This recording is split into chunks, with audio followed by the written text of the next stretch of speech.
Hello, everybody. My name is Michelle St. Pierre, and this is Valhalla Mortgages, and I'm a mortgage agent level 2 servicing all of Ontario, Canada.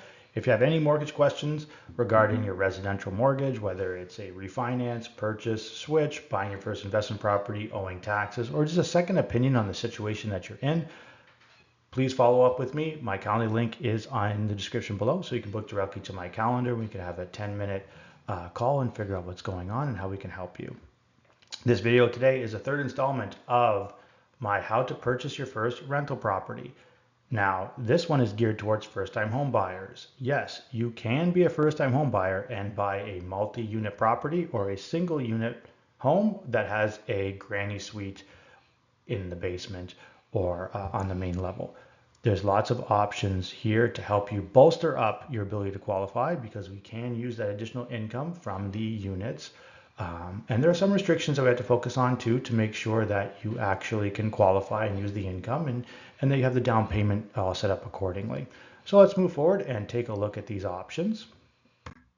So buying your first home, but as a multi-unit property, as long as it's owner occupied. So remember that this is not buying a rental property and still living at home with your parents. This is, I'm going to move into this rental property.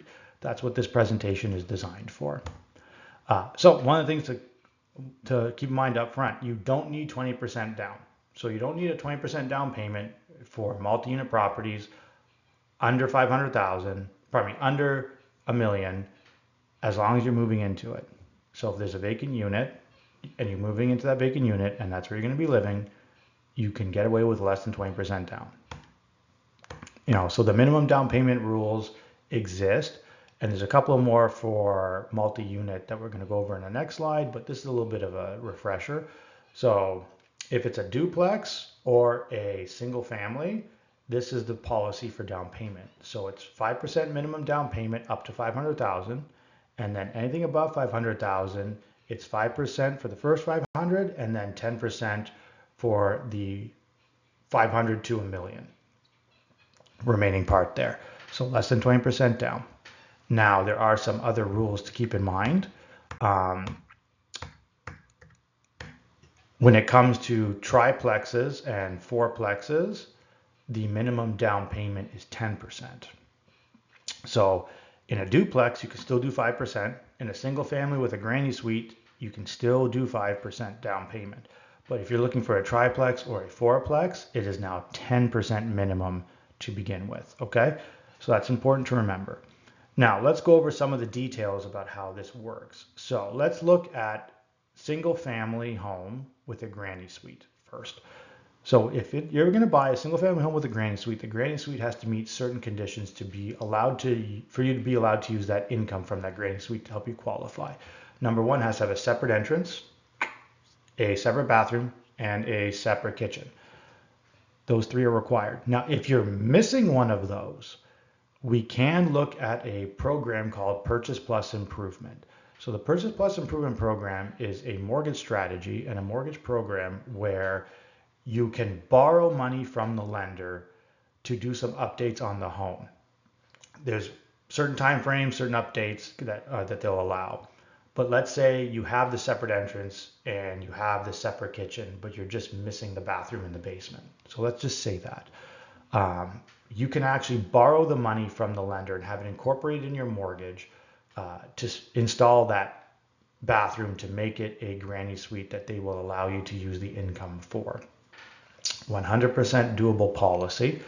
Now, the thing about Purchase Plus Improvements you have to remember is, yes, it does get included in your mortgage, but you have to pay for the renovations up front first. Once the renovations are completed, the lender will then advance the money for the renovations onto the mortgage, which will essentially pay out the renovation. So you do need some money up front to do the renos, but this is a great way of finding those niche properties where that might have the separate entrance, might have the kitchen in the basement, or they might have the bathroom in the basement and they're just missing the kitchen, and you can use that policy to get them there.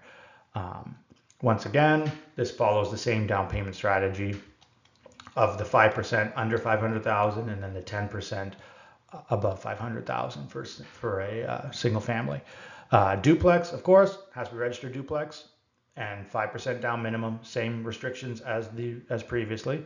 There has to be a vacant unit for you to move into a multi-unit property and say you're going to be moving into it. You actually have to do that.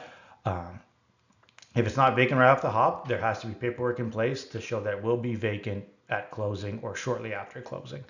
Um, yeah, and you could use the other unit that's not vacant, and you can use the rent from that unit to help you qualify. Now, speaking of rent, a little bit of an important thing. Let's say it's a duplex or a multi-unit property where the individuals have been living there for a long time, so the rents are artificially lower than what they should be. We can actually use the market rent for that unit or the remaining units that you're not moving into. By that I mean we get an appraisal on the property with the market rents attached, what the actual market rents are of today, and we can use those, not just what the current tenant is paying. We could actually use what tenants should be paying in today's market. So that usually helps you bolster up the income a little bit. Also very important for things like offsets, which we're going to talk about in the next slide in a little while. Triplex and fourplexes, so 3 to 4 units in total. Once again, vacant unit still applies. However, the minimum down payment, even under 500,000, is still 10%. So that's something very important to remember. That's the rule there. Must be registered, of course, like the duplex as well. The only difference is the down payment is now 10% minimum, even if the property is under 500,000. Yep, and as I mentioned, one of the reasons why this strategy is great is it's not just to buy your first home as an investment property. This also gives you an opportunity to qualify for mortgages that are higher amounts because now we've got that rental income coming in. And also, if you do want to build your rental portfolio, this comes in handy because the offsets of those additional rents is going to help offset your mortgage payments on your current home. So your first home that you're buying as a rental, the rent coming in can offset that mortgage payment to help you buy your next home later on. So very important strategy. We'll go over that later on in the video here. Down payment sources, it is basically the same as a normal purchase. It can come from your savings, so 90-day history of savings, or a gift, family gift. It can be 100% family gift. We have lenders that'll do that. Once again, we want to make sure that if you are a real estate investor, that we are choosing the proper mortgage package for you up front. This is where having a collateral mortgage comes in handy because you're going to want to have access to that equity as you pay it down, and you're going to want to set these things up in a way where in the future you don't have to repay things like legal fees or even expensive appraisal costs because we've already set up the lending ahead of time to allow that. When you have a collateral charged mortgage, once you've paid down enough of that mortgage, you start getting a secured line of credit available right away that you do not have to pay any fees on to open up.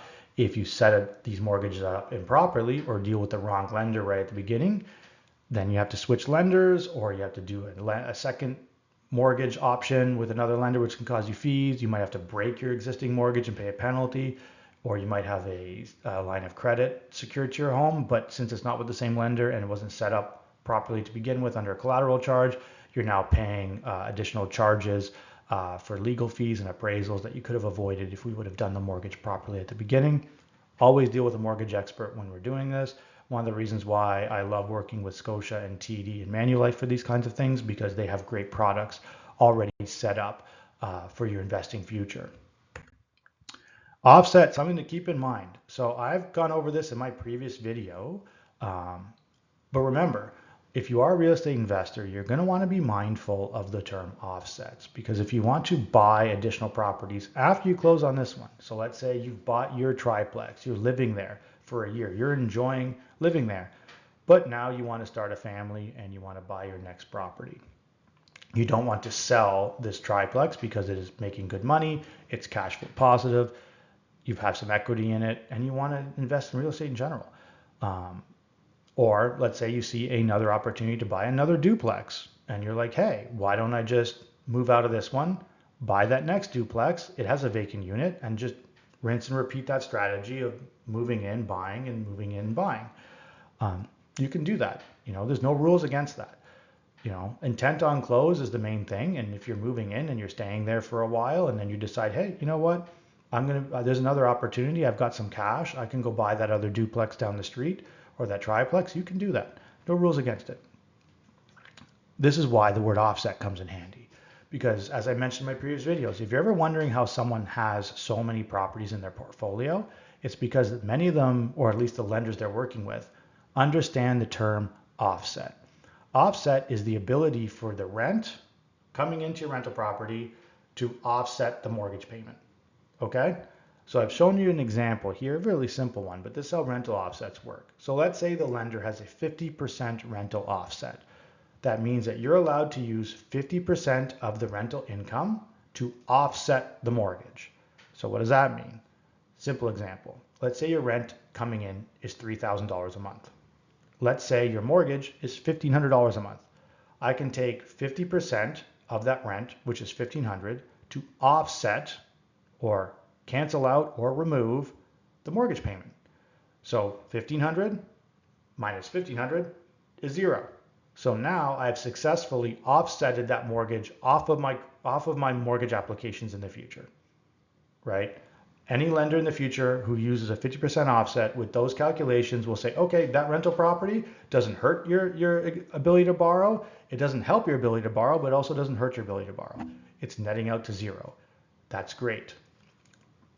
Another example right below that. So let's say the mortgage payment is $1,600 instead of $1,500. Well, now I'm allowed to take $1,500 of the rent, which is half the rent, offset the mortgage payment, which is now $1,600. So that leaves me a deficit of $100. So what does that mean? Well, that means that that rental property, even though on paper it's cash flowing, based off of the lender's rule of 50% offset, I have to carry that deficit of $100 a month on my next credit bureau, my next credit application, which isn't that bad. But it's just something to be mindful of. These numbers can get large on the deficit side if you're buying the wrong properties or setting up the wrong mortgage packages. There's a lot of other options with mortgages here too. Like we could always redo the mortgage to make the payment smaller, but the simpler stuff is what we're going over today. Now, if the rental property has a mortgage of $1,400 and the rent is $3,000, well, that leaves us a surplus now of $100. So that surplus means that not only do we cancel out the mortgage payment on your bureau, but we can actually add that additional income to your mortgage application of $100 a month. Not a lot of income, but it's something. So that's another reason why multi-units are really great, because there's so much rent coming in. If you get the right mortgage package and the mortgage is small and you find the right property that might have a cheaper purchase price, depending on the community you're buying in, you can expand out your portfolio a lot more. Because if you're buying expensive rental properties and their offsetting is not that good and you have a huge deficit, it's going to pull you down in your qualifying. So keep that in mind. So that is my video on first-time home buyers buying their first property that is an investment property, and some of the tips and tricks to use that property to jump to another property and the things to look out for. Remember, the mortgage package you choose, very important. The lenders you use, very important. These are a lot of things, and you should be shopping around for the best advice when it comes to this, and deal with advisors who know how to do this, who have a track record of getting people investment properties and understanding these policies, okay? There are a lot of agents out there that say they know, they don't really know. There's a lot of top performing agents that really do know, and they spend their time going over all this with you. If you have any questions or you want to book a meeting with me, my calendar link is in the description below. Thank you for watching.